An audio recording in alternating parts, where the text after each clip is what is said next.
Jason, as it is this and every single week, today's episode of the Lee Summit Town Hall podcast is brought to the good people by Budget Blinds of Lee Summit. Budget Blinds!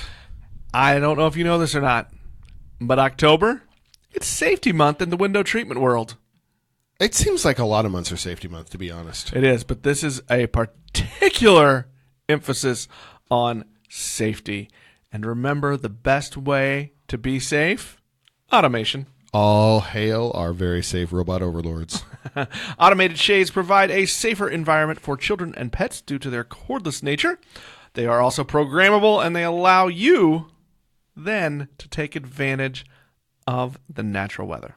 That is true. You can keep it hot. Keep the hot side hot and the cold side cold, and that was a shout out to the McDLT. To the McDLT. All us old folks know what that is. But not only is Budget Blinds here to tell you about how to make a safer and healthier environment for your home, but they're going to do some other good as well. And that's why we love partnering with Budget Blinds in the community. Coming up, October 10th, Budget Blinds is hosting a special after-hours event to benefit Hope House. This is part of the Why I Care campaign. You've probably seen this going on social media as different people are stepping forward and saying why they care about domestic violence and stopping it. Absolutely. So come to Budget Blinds on the 10th of October to support Hope House and be part of that campaign and make everyday life just a little bit easier, a little bit safer, and a little bit more secure at Budget Blinds. So go see our friends at Budget Blinds in downtown Lee Summit. Tell them Jason and Nick sent you. Jason, when you're done punching the microphone stand, it is time to remind the good people Chili Fest is a-coming. It's like T-minus 10 days to Chili Fest. No, I am very excited for this. Chili Fest, October 5th, downtown Lee Summit, right behind the Bridge Space Studios. Right behind the Bridge Space Studios. The proceeds from this will benefit Coldwater of Lee Summit, who is, by the way, one of the great, great charities here in our city. And you have an opportunity, if you want to sign up for a team, to make competition chili, home-style chili, wings, or salsa. Or if you're more of an eating kind of person rather than a making kind of person, you can come in, buy yourself a spoon, and go around and sample everything that everybody else has to offer. It's a fantastic time. And by the way, you're going to get an opportunity to come and have some Lee Summit Town Hall vittles. That's right. We're cooking chili. We're cooking wings. We're making salsa. And Jason, I got an announcement. Uh-oh. There's a rumor going around. What's that? We're bringing in a ringer. We're going to have a hot dog eating contest at this thing. And I think it's going to pit members of the Lee Summit Fire Department Union against members of the police union. Winner takes all. We're going to see who the best hot dog eaters of our public servants are. Is the prize like Aldi and acid and the other side has to suffer through without it? Or what's the issue? Yes. And it results in a nice donation to local charities. So this is a cool thing. And like, how much fun is it going to see everything you can get fire versus police, right? It's kind of fun. Right. You always want to get those guys working against each other for the common good. That's a big plus. And we've been so excited. We even practiced. That's right. So we got together.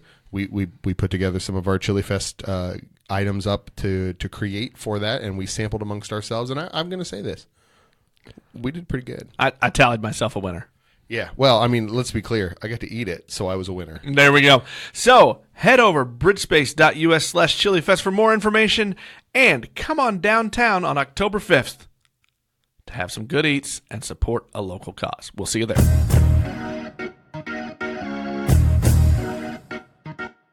Hello again, and welcome to Lee Summit Town Hall, a weekly podcast about what you can do to make a difference. I am Jason Norbury, and as always, I am joined by a man whose fashion courage is apparently stored only in his beard. That's true. It's Nick Parker, the publisher of Link to Lee Summit. So I assume you're making reference to my oh-so-glorious retro 80s mustache I had And more last importantly, week. it was glorious, but it was also entirely too short-lived. It was. We did that for the I Heart the 80s benefit gala for downtown Main Street last week, and my wife did not, while she appreciated the funny, She did not approve of the fashion. She did not really appreciate the fashion choice that was my mustache, and I thought for the fun of it I'd keep it, and then the next morning I looked in the mirror. Yeah, it was like 25% Magnum PI and like 75% Super Troopers. Yeah, and I think that's generous. Yeah, and it wasn't the great, but I mean, it was glorious. Oh, it was glorious. But it was not perhaps the best piece of fashion in the world. But I figured you shaved your beard off and all your courage went with it. Yeah. And then you couldn't stare at yourself in the mirror and be brave enough to carry such glory for a longer period of time than like 12 hours. And I must say, that was a fantastic benefit event. Look, we've been to a few of these in the community, and especially for the downtown Piccadilly Gala. I have never seen so many people dressed to the theme. It was an There excellent... were fantastic, and I don't know who it was, but a big shout out to whoever came in the full Beetlejuice costume. They were That was a fantastic costume. The guy, and I know who he is. I'm not going to say his name because I'm not going to be that mean. That came in the 1985 Cardinals jersey. Yeah, that was not cool. That was not cool, man. And honestly, I almost wanted to go home and change and put on my Dickinger and get rid of you. Well, that's probably not the best idea. All right. So, speaking of baseball, our unofficial sponsor today is Ned Yost. Ah, Ned, we honor you. We honor you, Ned. This year, as we have found out this week, will be our final year of being Yosted. And here is the tip of my cap to the man who brought us another World Series title. Thank you, Ned. We will miss you. We will. The winningest manager in Royals history. He also may be the losingest manager in Royals history at the same time. But yes, he was with us for quite a stretch. We got a World Series out of it, so I'm going to call it a net win. I'm going to call it a Ned win. A Ned win. Oh, that was such a dad joke. Good job. All right, Nick, so what's going on in the city? Hey, you know what's happening in 2 days? I believe we're having some sort of street festival downtown. It's Oktoberfest. It's Lee Summit Chamber's 30th annual Oktoberfest. That's happening in downtown Lee Summit on Friday and Saturday. And if you love the carnival, you can come back on Sunday for the carnival. It's always a good time. There is beer. There is all sorts of German-themed things going on. And it's a good time and helps support the Lee Summit Chamber and some of the good work they do around town. And another festival coming up, October 11 and 12, is the Summit Art Fair. That'll be a good time. More than 100 artists are online to come show their wares, sell their wares. Look, come support the arts, people. Buy some stuff. Go support the arts. Buy some stuff. Make your house look nicer. Yeah, makes it pretty. Come do it. Jason, we had a big evening last night. There was a lot going. There were competing meetings. We had dueling. We had dueling government going on. It was we had government meeting at about not 20 paces, about 2 miles apart. Who wins?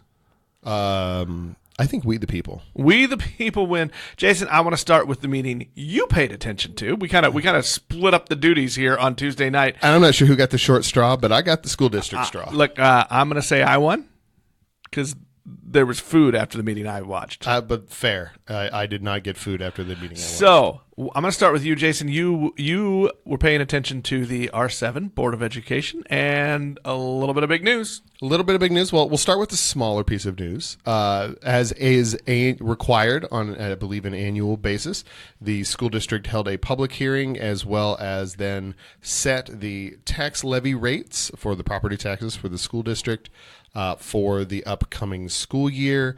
I was prepared, and I know I can see it on Nick's face. I was prepared to have a lot more detail and the numbers and all that stuff, but here's the basic gist. We talked about this last week at the city level, where the city set their tax rate and all that process that goes through that. And essentially the same thing happened, that the mill rate, so the amount of tax that you're going to pay per dollar of value on your house, is down. But in addition, and so what that means is in the net, if your home, accounting for home values being level or close to level, you're going to pay less per unit. Now, if your house value goes up significantly, that changes the whole deal, and well, given what's been going on in Jackson County, a topic I think we're going to talk about here in the next several weeks, your value may have changed pretty significantly. So anyway, short version is because values in general are up, the rates come down a little bit, and it should result in, for a flat value of a house, a little bit less on the in the overall bill that you're going to see at the end of the day. I think I'm going to speak for all of our listener. Mm-hmm. Thank you for not going into as much detail as you did last week. You are welcome. Well, especially since it was really I would say exactly the same thing. It'd be like, if you really want to hear all that detail, just go back, and every time I mention city, just insert school district, and it'll be the same thing. It'll be the exact same thing. But there was one other big item, and I know we mentioned it last week, at least very much in passing. The board met and voted on the recommendation out of the CFMP and that whole process to move the sixth graders from the elementary schools to the middle schools for starting in the 2022-23 school year. So that's 3 years away. I think the part I was curious about, and this is where I know it's weird. I like watching these meetings. I know we're the weird ones. This is why we have the podcast. Right. What I was looking forward to, though, Jason, was conversation, because this has been kind of a point of consternation in the public area. So I was curious as to what the different school board members had to say. Was there discussion? There was a lot. I would say there was a lot of speechifying. Discussion might not quite be the right word. I would say were they differing speeches? A little bit. Yeah, they had some different concerns. School board member Fritchie was the first to speak on the subject matter, and she talked about making sure some of the social and emotional things were needed. It is essentially many of them, and the big overriding theme is there's a lot of work to do between now and 2022, and we are aware of all of that work, and we are taking those things into account to try to make sure that was there. Board member Murdoch expressed some concern about being able to staff up appropriately, making sure that the existing middle schools will be able to be lifted to the same level of facilities and things that the new middle school will have as it's being built. But everybody in the end voted in support of that. Board member Hedrick said she had gone to one of the public meetings that was held last week, and was after the presentations by the district staff. She said most of the people in the discussion groups that they had were supportive, and they understood with a little bit more presentation, they understood what was being said. And I think it's worth noting that all of this, we've mentioned this before, all this is leading to a likely ballot issue next year, a bond issue that will include the purchase of land and construction of another middle school. Yes, absolutely. And so, and a lot of other things that will come along with it. That was not discussed this evening. I think that'll be a little bit later on, later in this year and at the beginning of next year as we're going there. Right. This is going to be a long process. So this isn't the first time this will be brought up. That I think this vote to approve that recommendation from the CFMP team is just the first step. Yep. And those are the big things that happened. There was some public comments about people were expressing some concerns with the impacts of the new half-mile walk radius from all the schools, and we'll see if there's any developments there. But that's where we are, and those are the big things that happened at the board meeting. So you, I think, got the showier thing to happen. Well, State of the City. It was the State of the City address on Tuesday night, and that is a little bit more of a affair than a meeting. Yes, it was. There was a brand new shiny podium. There was a brand new shiny podium. It was pretty slick. Well, we know who built it, and we're still bitter for him for being so talented. Yeah, I'm bitter of the talent of the people that built that. This was interesting. There was a lot to be said. There was a lot of Mayor Baird talked a lot about all of the things that have happened in the last year, some of the development. He highlighted a lot of different things. One of the big things, Jason, is he noted that more than $500 million in development projects have been approved. He's welcome. Yeah, I'm not sure how you take credit for that, but whatever. It's all planning commission's doing. That's what I'm saying.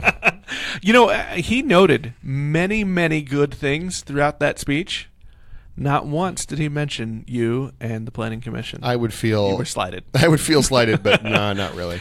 I think what the lesson there, Jason, is a good Planning Commission no one ever knows exists. That is true. We slide through. We do our work without a huge amount of making the news. We'll put it that way.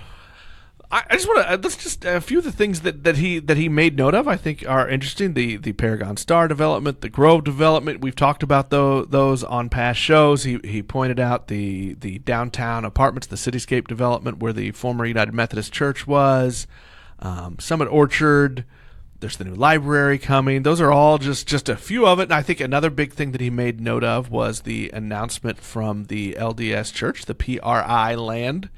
There's a bunch of acres in the northern part of the city and some out south, and they announced that land would be basically made available. And so the city is now working with them to master plan and to see what and how that land can be used in the future. Yeah, so I think that's good. He also, I know, mentioned the fact that they had achieved compensation increases for all city employees to keep us competitive in the marketplace, and a bunch of other, I think, good things. I think there were two bigger announcements that we want to tackle. I'm going to save my favorite one for the end. All right. I want to keep, and it's my favorite too.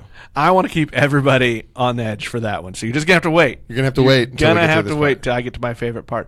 The other thing he talked about, and this was interesting to me, that he would bring this in a city speech. He brought up basically the last, what do I want to say, 10, 12 months of public debate about equity and diversity and race, which has been mostly centered around the school district.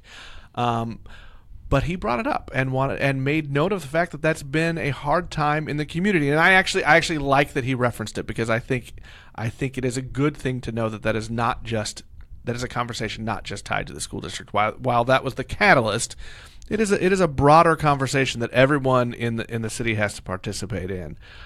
He mentioned that tension throughout, and then he made an announcement. He said he was going to appoint a 9-member citizen commission to, and I quote, find a way forward. I think the thing that warrants a little bit, just a note, and then we're going to pay attention to as we go forward, is that in the process of sort of his prelude to getting to that announcement, he made note that, and essentially, I guess the most blunt way I can put it is he kind of took a shot at the school board. Yeah, he did. What he said was that it has been 12 years since the R7 school district has had a good relationship with the city, and then he said, and other entities. And may or may not be true. And I think it's just something to watch. I think it was a little bit of an offhand comment. But yeah, it was an interesting way, and I think unnecessary. He'd kind of already made the case about the tension, and that this commission was going to be a really good way to get community involvement, and I applaud that.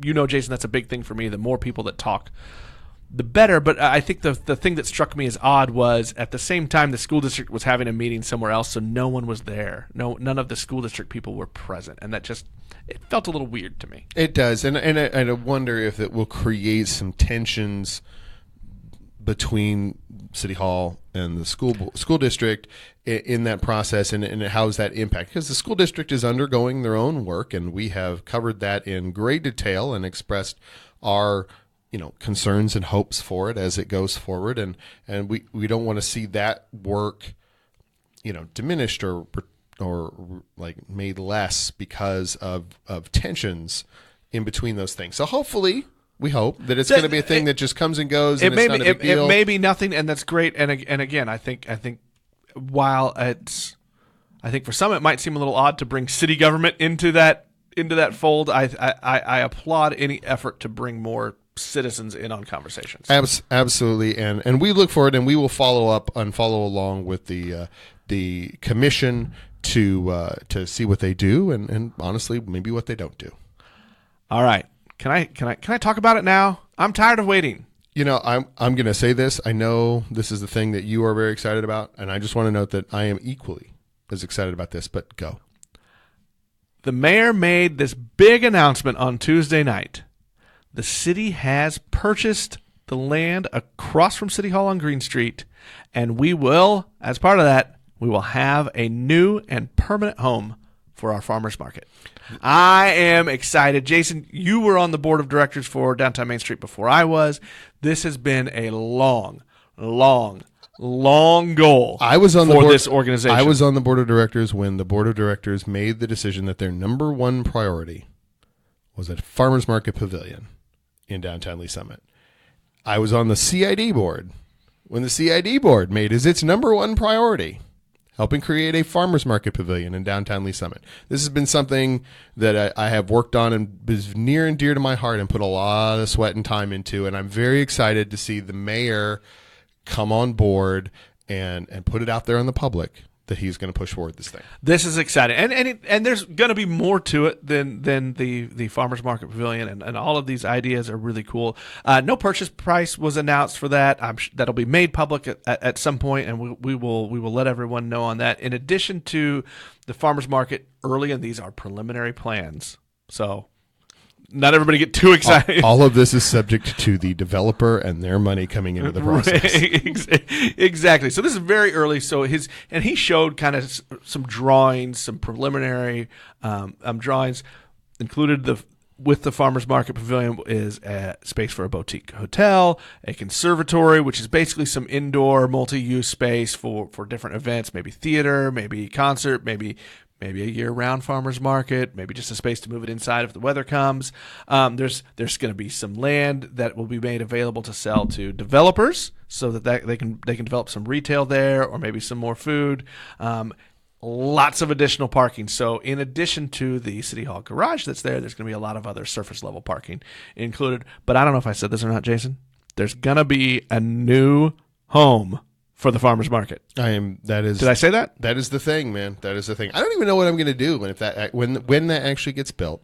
I know what I'm going to do. I'm going to celebrate, but I mean, like, I'm going to celebrate, and I'm going to frequent it often.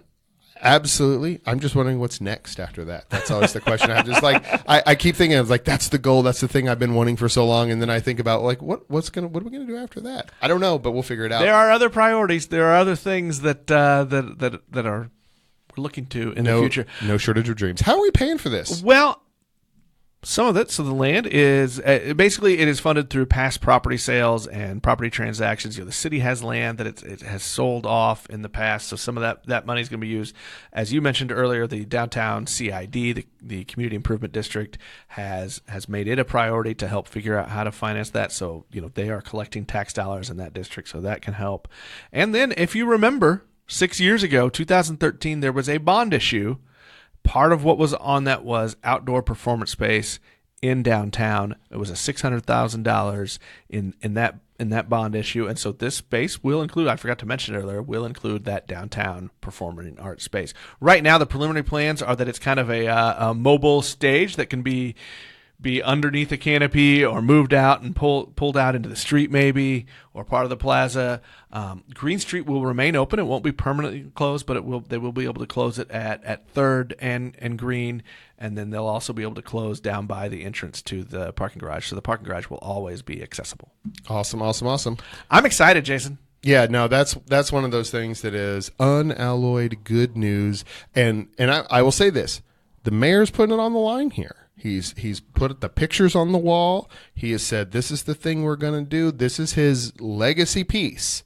So we're looking in the next couple of years where we want to see this done, or when election time comes around, he's going to have a lot of questions to answer.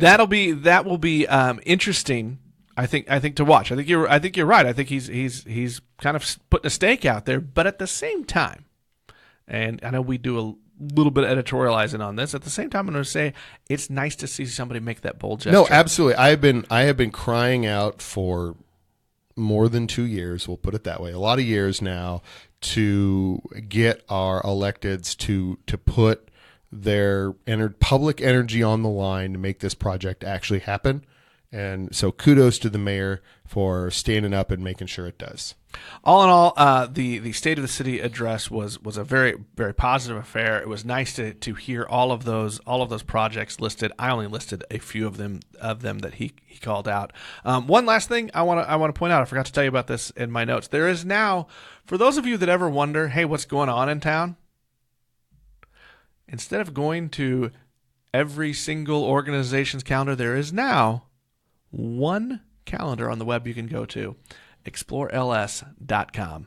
It's a community calendar, so Main Street stuff is going to be on there. Arts things will be on there. EDC stuff, chamber, all of those things will be there. Awesome. Well, that's a good place to go look.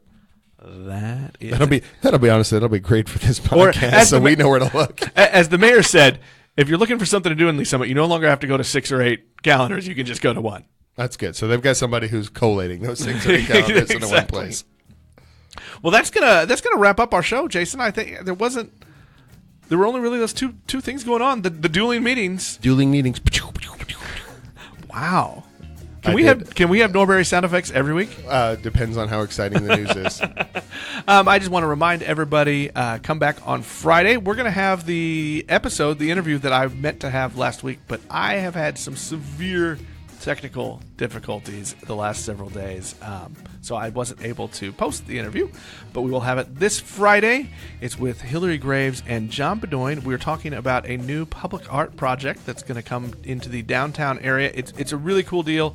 It's a chance for everyone in all parts of Lee Summit to participate and help define not only who you are individually, but who we are as a community. So I encourage you to listen to that, and as part of that, there's an invitation to come downtown this Friday and take part, so listen in on that. And Jason, with that, we will talk to everyone on Friday. Jason, today's episode of the Lee Summit Town Hall podcast is brought to the people by Shred KC.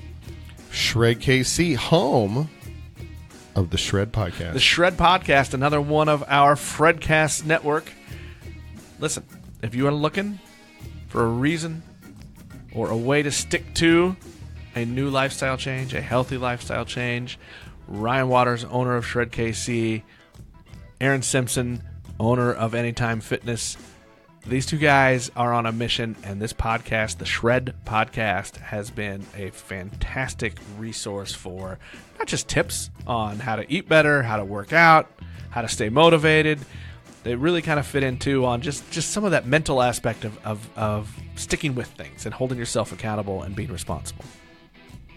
Yep, I think that's it's a great podcast. And look, those guys they are what we would call exemplars of being in really good shape. And look, they're freaks of nature. And we are not. Let's be honest. And we are not, to be honest. So I think if you're looking to, but on top of that, they're not standing on top of that very high hill of fitness and health and looking down upon the little people with judgment. They're looking down, and they want to reach down. Well, they're looking down because they're both very tall. They're both very tall, and they are at the very peak of the fitness thing. But they're reaching down to bring you up to closer to where they are, because I'm not sure that there is a world in which I could get anywhere in the area code or ballpark of Ryan Waters Fitness, but I mean, as a whole, they're there to encourage you to bring more people into that kind of a healthy lifestyle. They're not here to make you feel bad about not being where they are. Right, and they do a fantastic job of helping you when they work with you as a coach. They do a fantastic job of helping you kind of define what your goals are and how to get there. And the podcast is just a fantastic resource and good motivation as you learn to live a healthy lifestyle. You have been listening to Lee Summit Town Hall, a Link to Lee Summit podcast with hosts Nick Parker and Jason Norbury. A proud member of the Fredcast Network, you can subscribe to this podcast on most of your favorite podcast apps and catch us every Monday, Wednesday, and Friday for all the news, analysis, and conversations on the Lee Summit community. Connect with us on Facebook at Link to Lee Summit or on Twitter at LS Town Hall.